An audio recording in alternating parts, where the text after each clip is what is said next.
So Bismillah ar-Rahman ar-Rahim.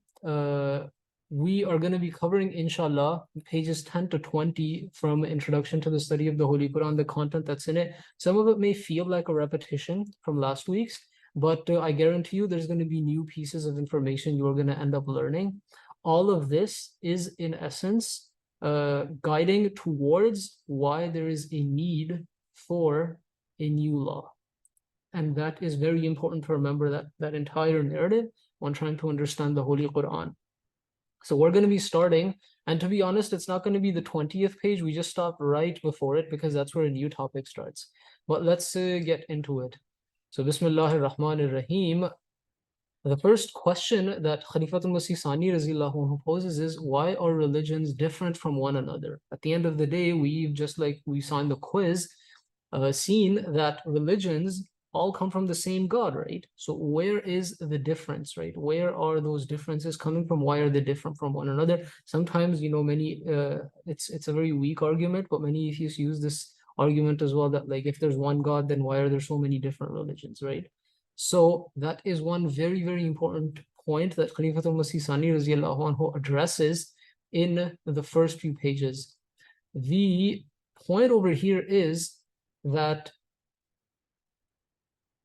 Khalifatul Masih Sani Raziyallahu anhu says there are different people living in different places of the world at different times, under different circumstances.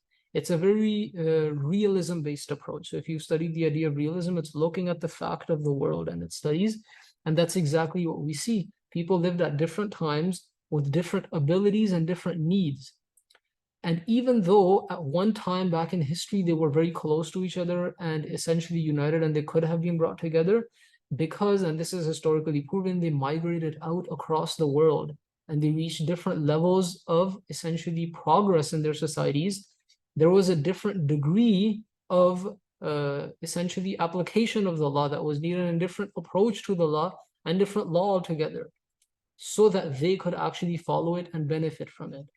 And Khalifatul Masih Sani Raziyallahu anhu says that Allah catered for that need in those times. That's why in some places or in some religions, you have very simple laws that were given by the prophets. And in some places where civilization ended up developing, we're going to get into the topic of civilization, but where those societies developed, they ended up needing basically newer and more advanced laws that could regulate their life. And ultimately, what Hazur Raziyallahu anhu is pointing towards is that there is an evolution of intertribal and transnational communication amongst the people. That's a very important point. So within our theology as Ahmadi Muslims, we believe that there was an evolution that took place, and the way human beings were able to communicate with each other substantially contributed to what kind of law was going to be regulating them, right? So back into, maybe 3,000-4,000 years ago, places were essentially so cut off from each other that it would be almost as if you're traveling to another planet, even if you were using the latest technology, right? That's how far they were from each other. Let alone a few travelers, it was basically impossible, right, for an entire nation to basically move to another place and benefit entirely from the knowledge and culture that is present in a foreign nation.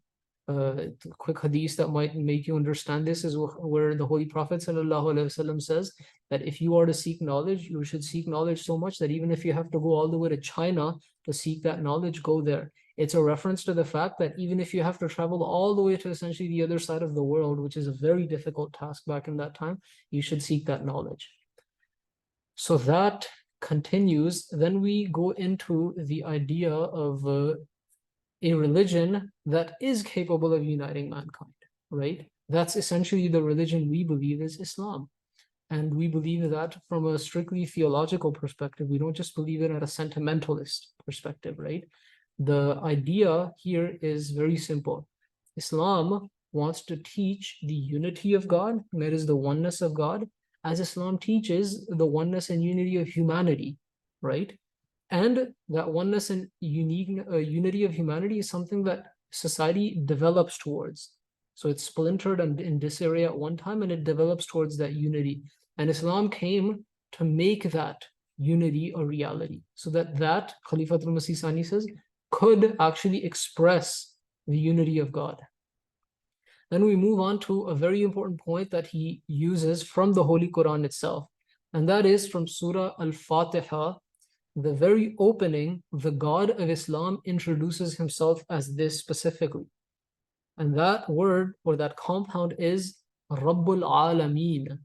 Khalifatul Masih Sani radiallahu anhu says that he introduces himself as the Lord of all the worlds, not just the Arabs or the Israelites, as for example it says in the Old Testament, that God introduces himself as, "Hear, ye, O Israel, your God, your Lord, the God is one," right? So over there it's just being told to Israelites that your God is one, but in Islam it's being told Rabbul Alameen, Alhamdulillahi Rabbul Alameen. And that is where Khalifatul Masih Sani says is a hint or a direction for us to understand that Allah is sending this religion not just for one people or one tribe or people from one place. There's a metaphor that Huzur uses, right, for other religions that came before. And that metaphor is of different tributaries, so smaller rivers and streams that end up flowing. And he says that they are essentially filled with water. They're able to benefit people because they have water in them, so they are of might, and it's their worth, essentially their goodness, but they all flow towards one thing. And just as they flow together and they end up essentially making a mighty river, so too is the case when it comes to religious evolution. When we're coming towards Islam, there's a passage that I've written there that is from the book itself. It's in English. I'll read it out. The messages which Moses, Jesus, Krishna, Zoroaster, and other prophets alayhimussalam brought to different parts of the world are like tributaries which arise before a mighty river essentially shapes its course. So that's what we need to remember when looking at Islam's view, specifically the Ahmadiyya Muslim view of how those religious laws operated and why they were different from one another.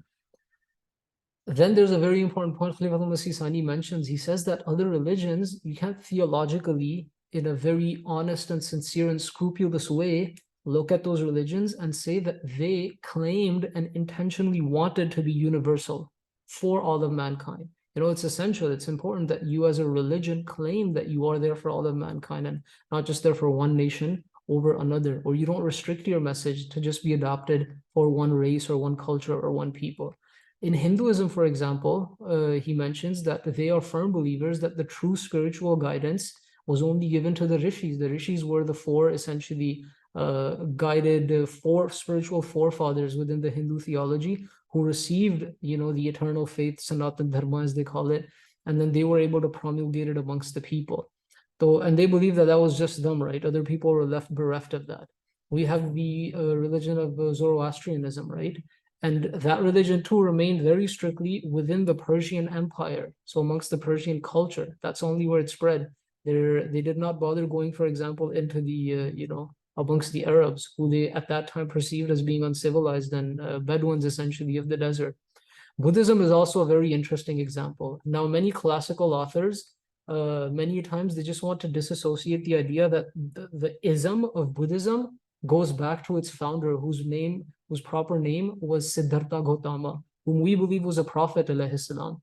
But the kind of teachings that are attributed to him have just become so philosophical and vague, and it's difficult to know if that was really what he himself wanted to present.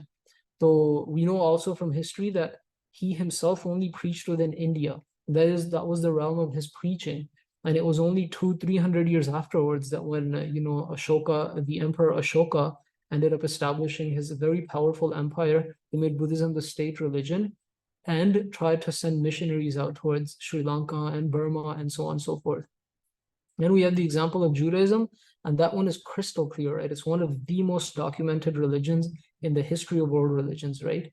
And that one very clearly declares its God to be a national God. Many a times, scholars nowadays, they don't even use the word monotheism to describe Jewish beliefs, the classical, original, hardcore Jewish beliefs. They say that it was henotheism. Henotheism basically means that one God for our nation and people, and then you guys can have your own idea of a God. That's essentially what, classical, hardcore, strict, Old Testament Torah Judaism or Tanakh Judaism would push for. So they're not pushing for universal, all of mankind comes together philosophy or theology. Then we move towards one of the religions that could cause a lot of essentially confusions, right?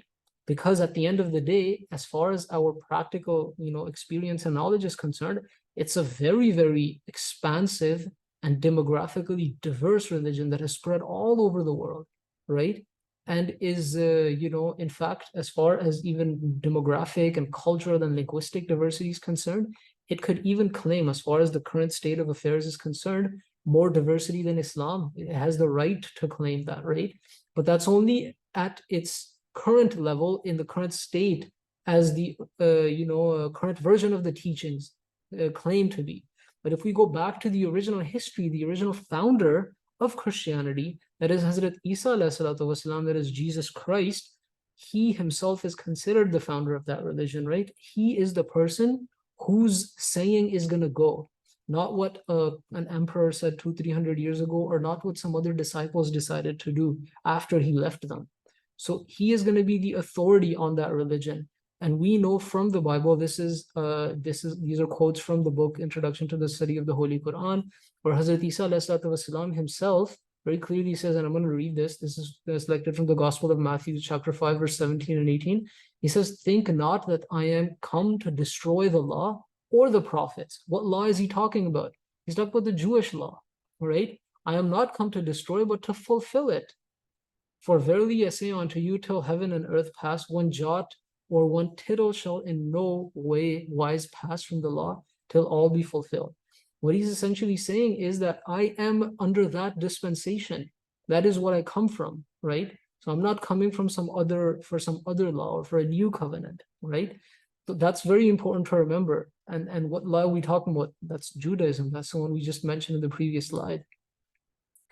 Then we have a very interesting story that's important to remember, right? Because you have to have a practical example as well, where Hazrat Isa والسلام, actually practically in his life tried to make sure his ministry as a prophet of Allah, as a Rasul and ila Bani Israel, as the Quran says, remains to the people of Israel.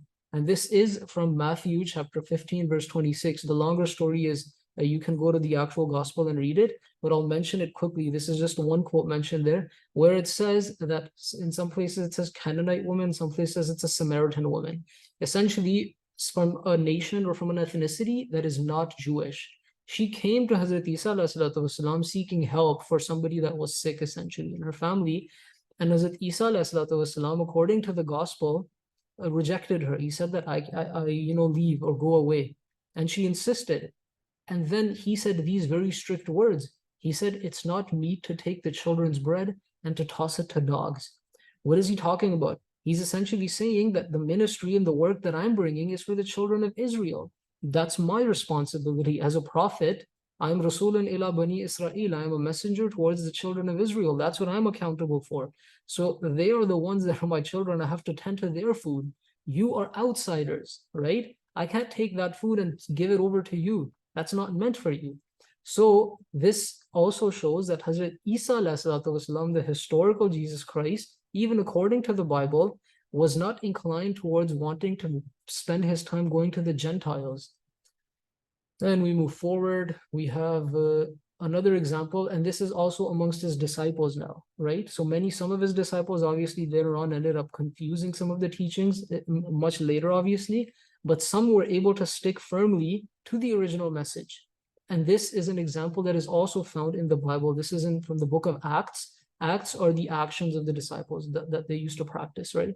So that's what the book of Acts is essentially quoting here. And the quote is, "Now those who had been scattered by the persecution that broke out when Stephen was killed traveled as far as Phoenicia, Cyprus, and Antioch, regions that were outside of the geographical map of where most Jewish people concentrated, right, within the Roman Empire."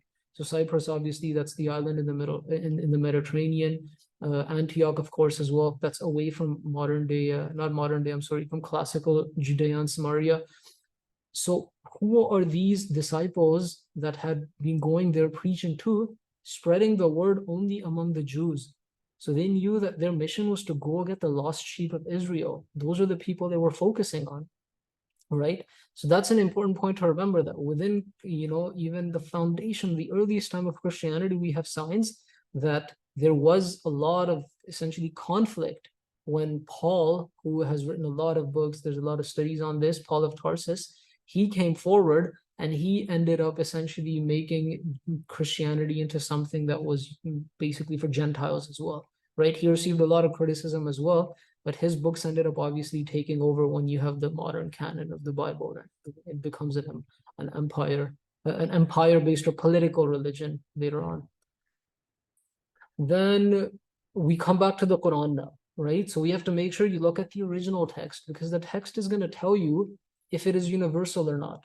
And the Quran, right from its inception, right at the time of the Holy Prophet sallallahu alaihi wasallam, if you were to do a vis-a-vis comparison with Hazrat Isa alayhi wasallam and the Holy Prophet sallallahu alaihi wasallam, the word of the God of Islam themselves, that is the one true God that we believe is the God of all religions, who had intended this for Islam, says right from the beginning, and this is a verse of the Quran, Auzubillahi minash shaitanir rajim, Bismillahir Rahmanir Rahim, قُلْ يَا أَيُّهَا النَّاسُ إِنِّي رَسُولُ اللَّهِ إِلَيْكُمْ جَمِيعًا الَّذِي لَهُ مُلْكُ السَّمَاوَاتِ وَالْأَرْضِ لَا إِلَهَ إِلَّا هُوَ يُحْيِي وَيُمِيتُ. So over here, Allah is saying, قُلْ to the Holy Prophet sallallahu alaihi wasallam, say this. So Allah is instructing the Holy Prophet sallallahu alaihi wasallam, Ya ayyuhal nasu. It's not Ya ayyuhal a'rab or Ya ayyuhal mu'minun or Ya ayyuhal ar-rumaniyun or Ya ayyuhal any other ethnicity. He's saying Ya ayyuhan nasu. An-nas means an-nas, all of mankind.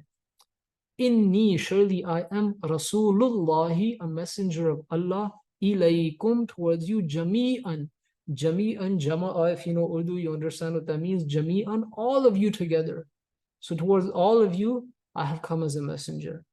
And to fortify that position of sort of, universality, he's going back to Allah, saying, Alladhi, this, I'm a messenger of that, Allah, Alladhi hu, lahu mulku samawati wal ard. He is the one that has the kingdom of the heavens and the earth. La ilaha illahu, there is no God but him. Huwa yuhyi wa yumit. He is the one that causes one to live and causes one to die. For reference, of course, this is from Surah Al-A'raf, chapter number 7, verse 159. We continue, and the next topic that Khalifa Sani delves into is the idea, it's a very interesting topic, it's the idea of civilization versus culture. And that's something important to remember, because this plays a role in us misinterpreting a culture as being a universal religion, right? Or universal, but in fact, it was just as a result of civilizational progress that it ended up getting there. So Khalifa Sani uses a beautiful analogy. He says that civilization is like the material body of a society. So this is a quote from the original book that I've put there for your knowledge. It says, the output which results from human labor and the means of transport needed to move this output from place to place constitute an advance in civilization. It's such a beautiful and, sort of, how can we say, hamagiyat jis tarah Urdu mein kehte hain. It's such an overarching concept that he has described of what a true civilization is. It is the material advancement of a society, and he's saying labor and means of transport for that labor. And that's literally what we as human beings have done when we've developed a civilization, right? So he's very beautifully captured that image. That's what an advancement in civilization is. It's these differences on which the issues of peace and war to a very large extent depend. So that's a wonderful observation that he has presented, that most of the times the idea of culture is only actually a facade to show off that civilization. The real thing in the back that is causing the problem in the peace and the war, and I think it's a very, very beautiful and appropriate thing to use for what's happening in the world these days right now, right? That peace and war, that's the background. That's where it's coming from. These differences on which the issues of peace, these are differences on which issues of peace and war to a very large extent depend. Then we come over to what the culture is. What is a culture within a people? It says that the culture is like the soul of a society. So just like the body has a soul, body is the material that has specific laws that govern it, its well-being, its health, and its degradation of health. It's like that there's a soul. That's what the culture of that society is.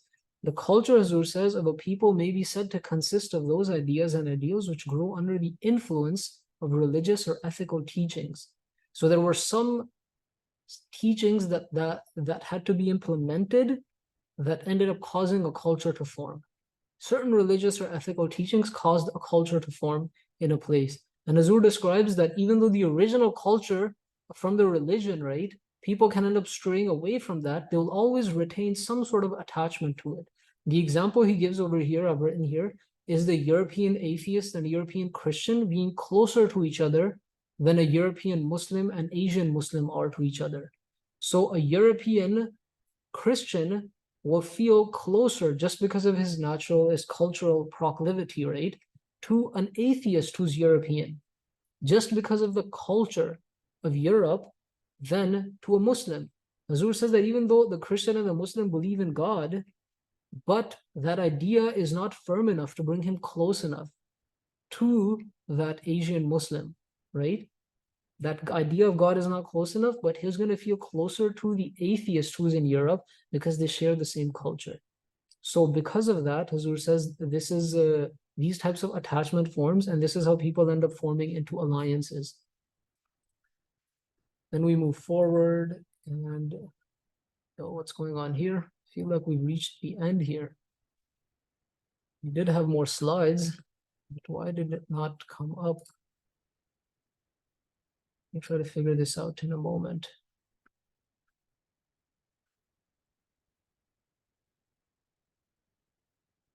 There's about 3 or 4 more slides left that I'm going to try to get on here again. Let's try to find the original. Alhamdulillah. We have just about 5-6 minutes left. That should be enough time for us to finish up.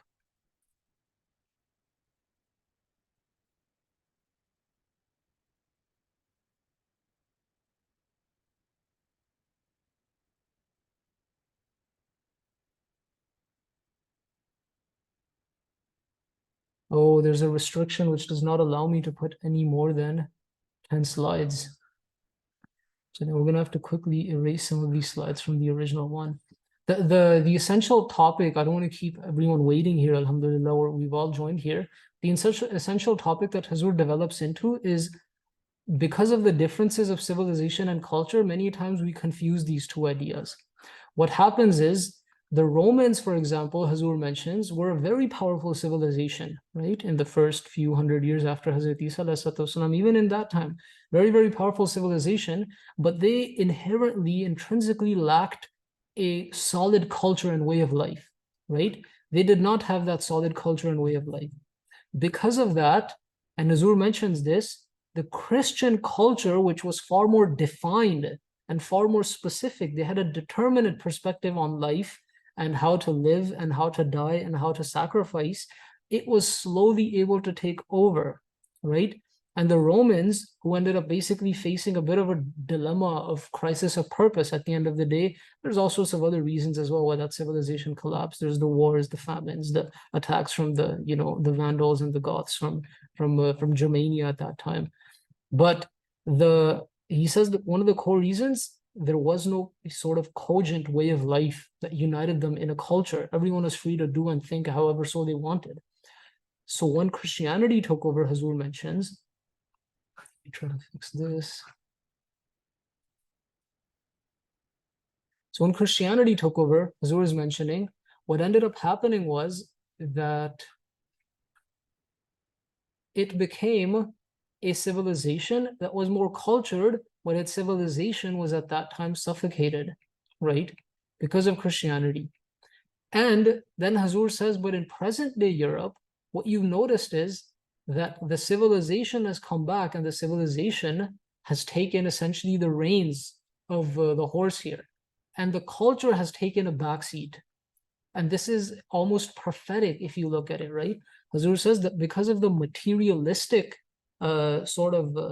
desires and push and impulse of European countries, right?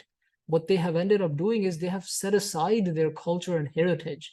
And in a lot of places, this is absolutely, almost spot on.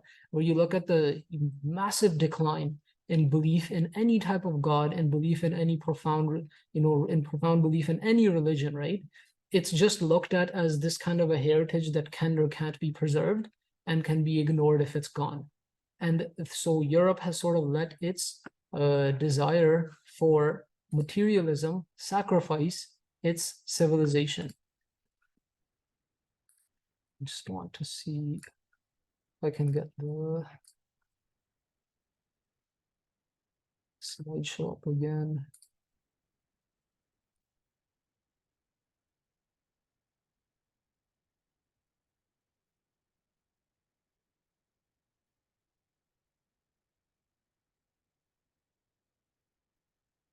So this is, so we faced a slight stoppage over here. I'm gonna have to go to the original book just to cover these questions then.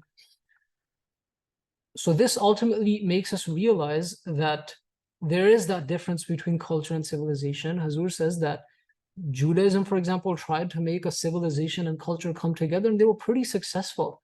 But then again, it was something very race specific. It was for the Jewish people that moved forward, and it did not, unfortunately, get anywhere.